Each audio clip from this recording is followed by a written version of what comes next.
இடம், வீடு, வண்டி, வாகனம், வேலை, தொழில், தாயார், அது மாதிரி சில முக்கியமான விஷயங்களுக்காக நம்ம மெனக்கெடுதல், முயற்சி எடுத்தல், முயற்சி, வேலை, தொழில், இன்வெஸ்ட்மெண்ட், அபிவிருத்தி, வீடு விஷயத்தை வீடை பெரிது பண்ணுதல், வசதிப்படுத்தல், அல்லது இன்னொரு வீடு விட்டு இன்னொரு வீடு மாறுதல், எடுக்கும் இடத்தை சரி செய்தல், நினைத்து பார்க்காத சில நல்ல விஷயங்கள், பிளசன்ட் சர்ப்ரைஸ் என்று சொல்லப்படுகிற விஷயங்கள்லாம் நடக்கக்கூடிய அமைப்புகள். சில உடல் உபாதைகள் கொடுக்கலாம், கொஞ்சம் ஸ்ட்ரெஸ்ஸு, ஜீரண கோளாறுகள், டிராவலிங்னால கொஞ்சம் சில விஷயங்கள்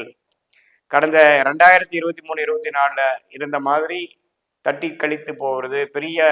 ஒரு முயற்சிகள் செய்ய முடியாத ஒரு அமைப்பு, கைகள் கட்டப்பட்ட ஒரு அமைப்பெல்லாம் இல்லாமல் கொஞ்சம் தீர்க்கமாக உழைக்கக்கூடிய அமைப்புகள் இருக்கு. ஏன்னா ராசியை சனி பார்க்குறார்,